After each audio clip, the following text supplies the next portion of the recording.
I made £5,000 alone in the last year through passive income. Most of it is because I took a chance with my investments and it paid out well. That said, a decision to not invest is also an investment.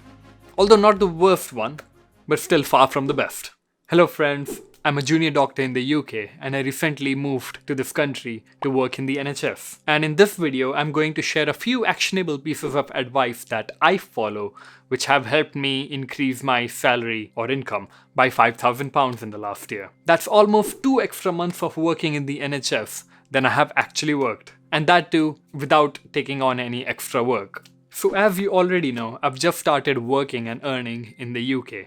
And if you're like myself, then what I'm about to tell will sound familiar to you. So you've started your new job and your first salary comes into your account. You buy all the things that you've been wanting to buy for a really long time. And then the next month's salary comes around. And then now, after paying all your necessary bills, you are left with this extra income that you don't know what to do with. Oftentimes, I hear that my friends just leave this extra income in their bank account and let it pile up. Or they start a savings account and put the money in there and accrue a small amount of interest on that income. But that's not enough to survive in the current times.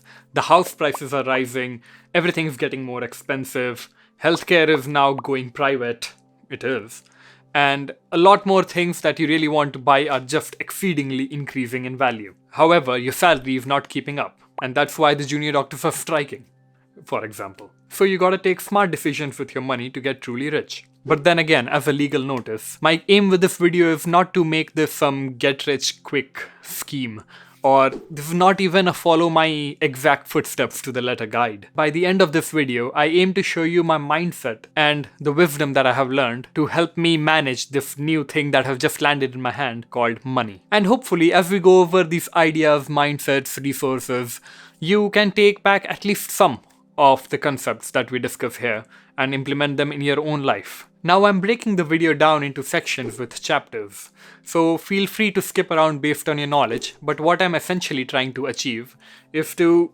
take someone who has absolutely no knowledge about finances and walk them step by step through a money mindset. And so by the end of the video, they should have a good concept of how to really manage their money. And yeah, you can skip around with the chapters if you want. Otherwise, follow along. Now, in the first part, I'm going to talk about how to prevent losing your money. That can happen even as it lies peacefully in your bank account. Or in fancy terms, we call it money erosion. So effectively, I'll try to teach you how to reach zero sum, which means neither loss nor gain, and your money still retains the value that it had when you first got it. So if you've earned some cash and done what most of us have done, which is a smart thing to do, is to put some money aside into the savings account and let it grow some interest. This way, at least your money is increasing. That's not too bad on its own, because although the money is increasing, it is still increasing less than the inflation. You're still losing money, albeit slowly. So what is inflation? Let's figure out this concept of inflation first. So inflation is something that most new earners do not think about. They are single, they have nobody else depending on them, they earn the money, spend it on whatever they like, and just leave the rest in a bank account because the elders told them to do so. And they have no interest in the economics of it. But that's the thing, you might not be interested in inflation, but the inflation is definitely interested in you. Because if you leave your hard-earned money in a savings account, this number that represents the work that you have put in, it will gradually decline in value. Effectively, the work you did in the past will become less valuable as the time goes on. Eventually, in many years, it will tend towards insignificance. And that's a bad thing because your savings account tends to grow slower than the inflation most times. And you still effectively lose money.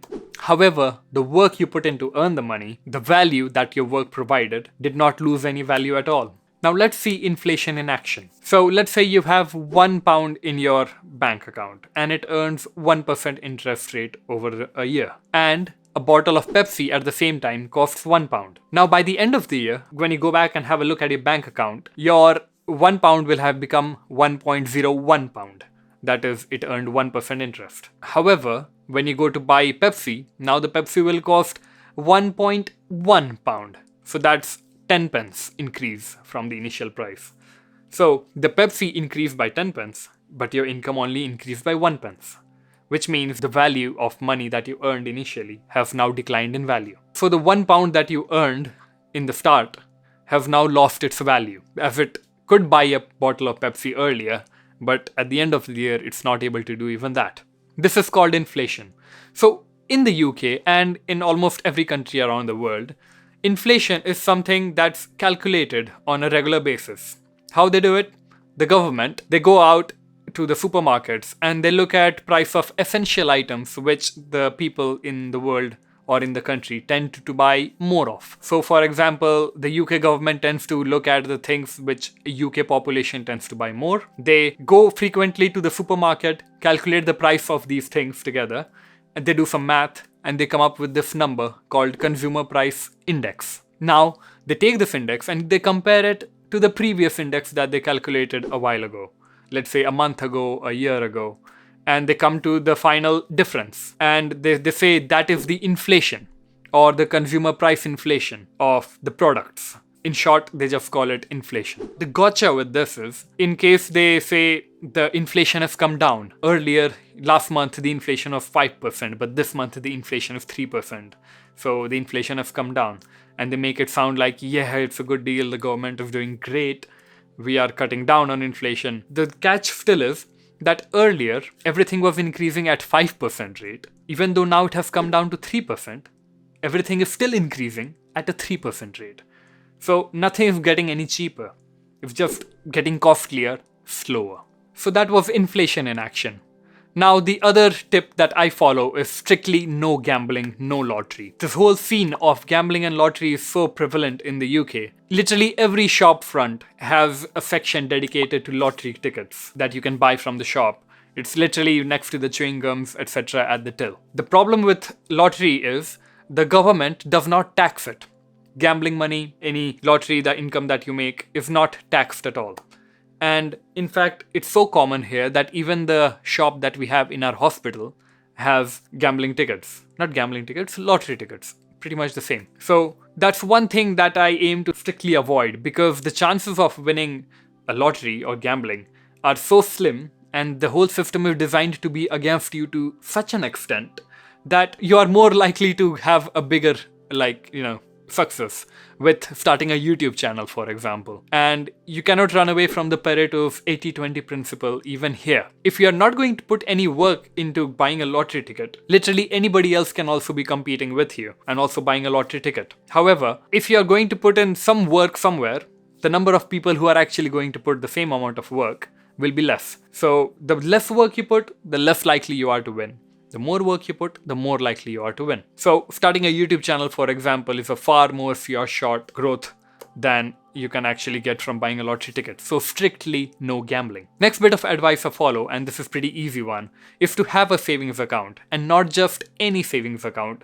Don't necessarily have to stick with the savings account of the first bank that you have signed up with. You actually look online, find the bank that is giving you the best savings account interest rate, and sign up for an account with them. So even though you might get salary into one account, you can transfer your savings into this other high interest savings account.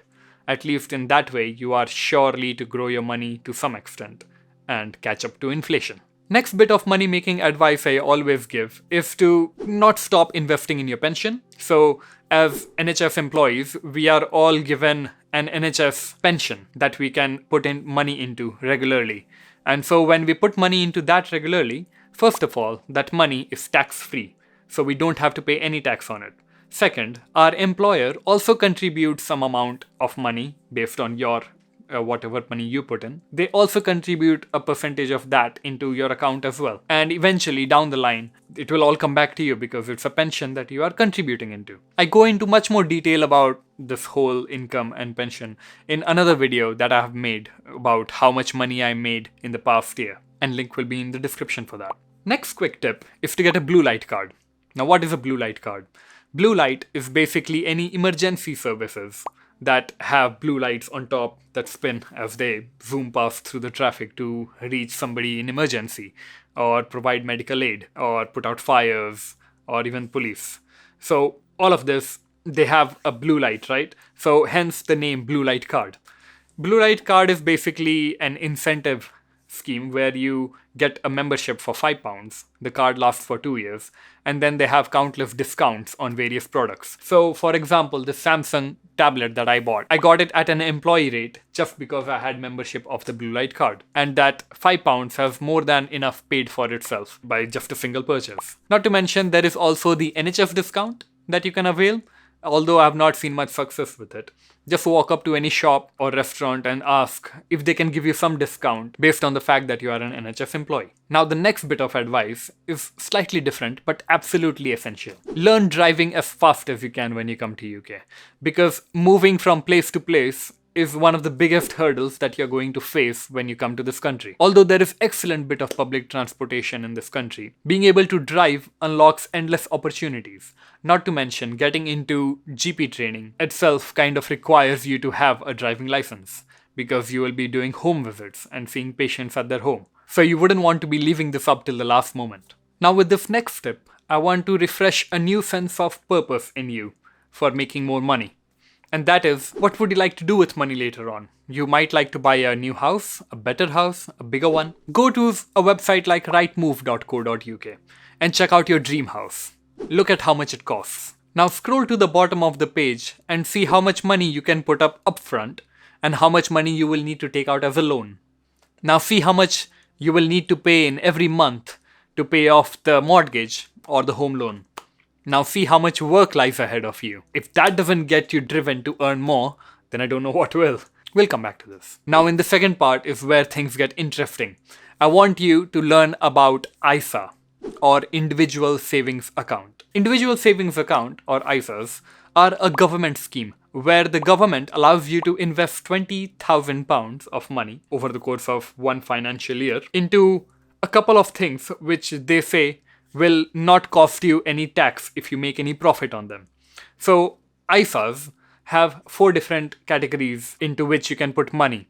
So you've got the cash ISA, where you directly deposit some cash. You've got stocks and shares ISA, where you deal with stocks and shares in the stock market. Then you've got LISA, which is lifetime ISA. And you've got another type, innovative finance ISA. We are not going to talk about innovative finance ISA, and I will go into more detail about the other 3. In total, let's say before we delve into each one, I just want to point out that if you put in 1,000 into cash ISA, you are only left with £19,000 to invest across any other scheme. So if you put in 1 here, 2 here, 2 here, so now left with 2 plus 2 plus 1, 5 gone. You're only left with 15 that you still need to distribute among the others. So across all the ISAs you have, you cannot exceed 20,000. Now let's delve into individual one. We're going to speak about cash ISA.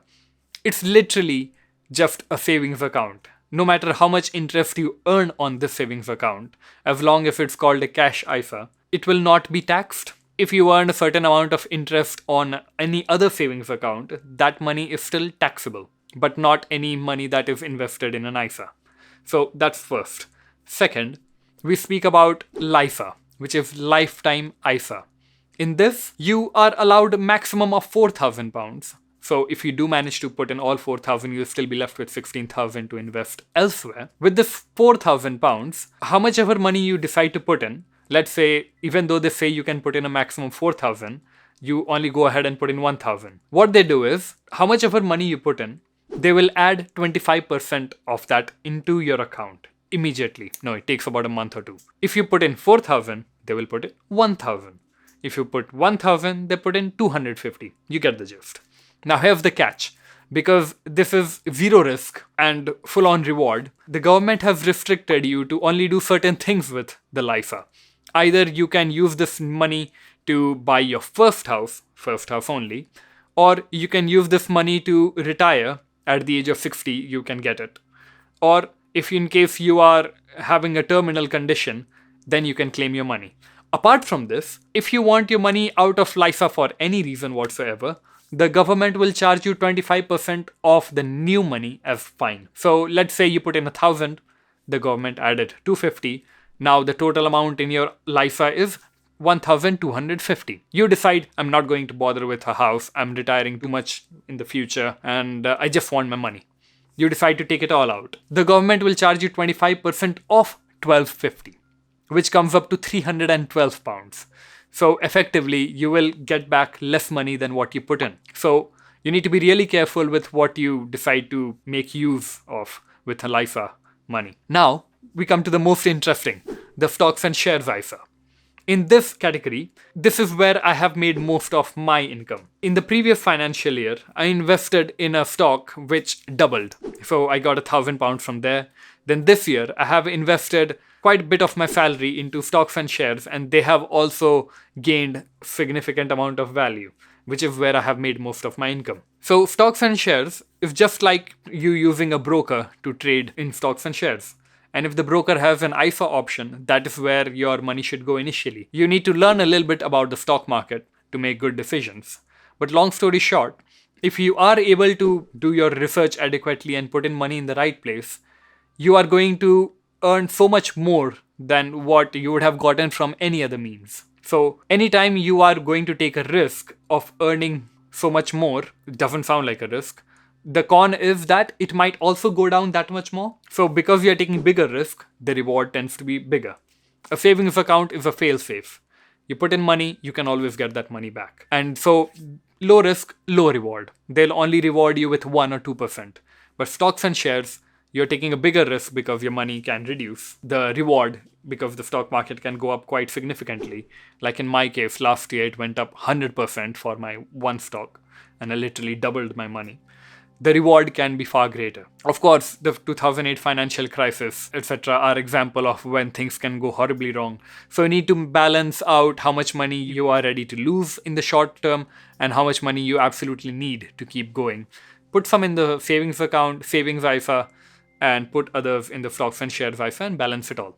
Another tip is to build your credit score. Now, what is credit score? Credit score is effectively a number that checks how good you are with loans that are given to you. So how good you are at paying it back. So over time, there are companies that build a portfolio of your handling of credit. So things like getting a credit card, paying off your bills on time, having something called a direct debit where the money gets automatically deducted from your bank account for different bills. These things, if they always happen on time and they never bounce, or they never get cancelled, they give you a boost in your credit score. It means that you are quite a reliable person to be loaned money to. So the first thing you need to do is, after coming to UK, is to get a credit card as early as possible. In doing so, you open up a book for keeping a credit score record for yourself. And with time, as you improve your credit score, eventually when it comes time to buy a house, the people who will be lending you the loan amount will look at how good your credit number is. And accordingly, they can increase or decrease the amount of money they are ready to loan to you. And they are also going to change how much interest rate they are going to charge on the money they have loaned to you. Another way to increase your credit score is to open a bank account as early as possible. So Monzo is a good bank to start with in the UK because it's an online bank that also reports your credit score. TransferWise, or nowadays also known as Wise, does not do that. So when you open a Monzo account, which is totally online, there's no physical store, you can start using it as a normal bank account in the country with the added advantage that your credit score has finally started. And one of the criteria for credit score is they look at how long you have had your longest bank account. So the longer you've had a bank account, the better. So try not to close your Monzo account even down the line. Eventually, your goal should be to open up a high street bank account, the one with brick and mortars. The advantage of having a high street bank account like Barclays or HSBC or NatWest, and the list goes on, or even Halifax. There are many more. The advantage with these is you can use the account statement as an address proof, and that again adds to your credibility. Yet another advice for increasing a credit score is to avoid buy now, pay later companies like Klarna, ClearPay. The disadvantage with them is the more money you borrow from them, the more you have a risk of defaulting on the payments. They like to split up your payments for, let's say, a shoe that you don't want, or a mobile phone that you just got tempted to buying into. And they split it up into a couple of installments that you need to pay over the next 3 or 4 months. Now, with time, it can go out of hand and you might be paying £1,000 a month just to keep going. And so that, if you default on it, will really hurt your credit score. And with poor credit score comes poor chance of buying a house. You can also track your credit score by going online and searching for companies that keep your credit score. Things like TransUnion or Experian. These are companies that record your credit score. And other companies who have lent money to you, if you don't pay them, they will report that to those credit keeping companies. So you can go to the websites directly and check how the credit score is doing. Now, coming out of the world of credit scores, the next step is to buy a car. So earlier we discussed why it is important to learn driving as soon as possible. Now coming to why you need to buy a car as soon as possible. Because buying a car is truly going to set you free. You are having the freedom to move about, you will be able to move homes easily, you will not have to rely on time, and time is money. And not to mention, if you are going to travel around in UK, having a car is a much cheaper way to access remote areas with public transportation. Buses and trains and Uber, although quite regular and frequent, still exert some influence over your time. Now coming to the third part, I'm going to discuss my philosophy on how to continue to get richer and richer in life. So the most important place that you can invest money, take a guess. What do you think it is? Is it a house? Is it some stocks? Is it a car? Is it family? I would say the most important place to invest money in is yourself. I'm not just talking about frivolous spending on having great leisure time. It is more about learning knowledge and skills, because you can always one-up your life. Invest in soft skills. Invest in knowledge. Develop some charisma. Get a gym membership. Spend some of the free time from working and studying as a doctor to learn other things. Because after all, you're not your profession. Look up courses on YouTube or Udemy for things like photography or any other hobby that you might want to enjoy but never got time to do. Pick up cycling, pick up calligraphy. These things might not look connected on the face of it, but in the words of Steve Jobs, you can't connect the dots looking forward, but you can connect them looking backwards. Next bit of advice is to invest in reading. In fact, I bought this Samsung tablet last year just to help me read more books. And I have read more books in the past year thanks to this tablet than I have in pretty much the entire 3-4 years before that. Reading exposes you to ideas which you didn't know were remotely possible. It will introduce new words into your vocabulary that will alone open up so much potential for money making that you didn't even know existed.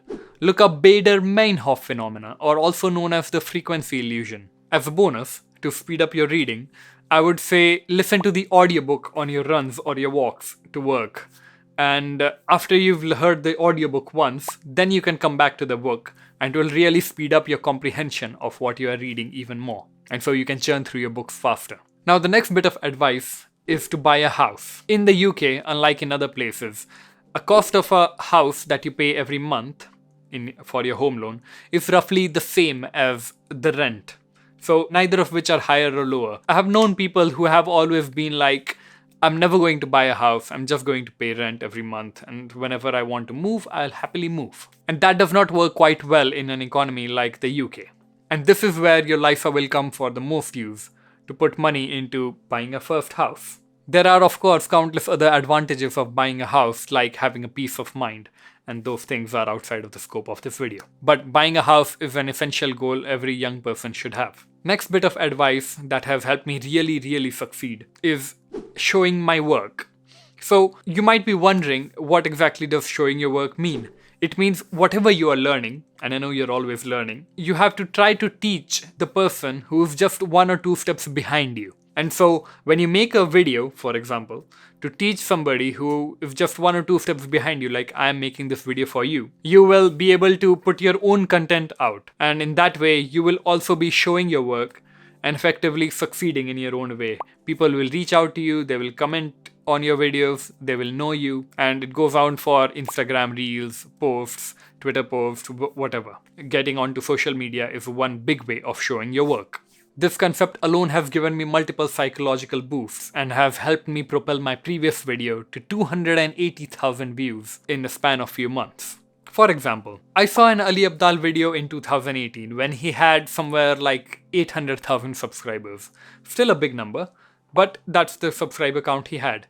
Then I didn't see a single video of his for many years. Until much later I saw that he was sitting at 1.2 million subscribers. Then I didn't see him again. And the next thing you know, he's now sitting at 5 million subscribers. And so there are going to be quite a few people who saw my previous video and who will never see me again for many years down the line.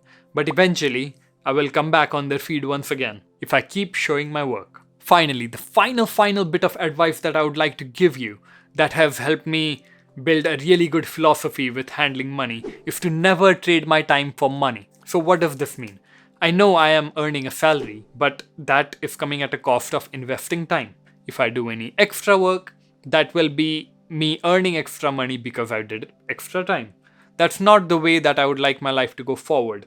And in the present world, I think if you are watching my video and you are stuck this far, neither should you be doing the same. As you can see, the concept of salary is already failing. Nearly everywhere you look, there are doctors striking, there are railway workers striking, there are bus drivers striking, taxi drivers are striking. Literally every single department is having a strike somewhere or the other. All because they want a salary raise. Another thing that's the problem with salary is, what if one day you don't like your job and you would like to leave it and start something else? You will unfortunately be stuck with all the bills you have to pay and the downgrade that you will have in the initial months after quitting a job. Or if your partner falls ill and then you have to catch up on their side of the income as well, then you might have to take up extra shifts at the age of 50, still be stuck in traffic on your way to work long hours at nights. These are some of the real stories that I have seen that my consultants live through.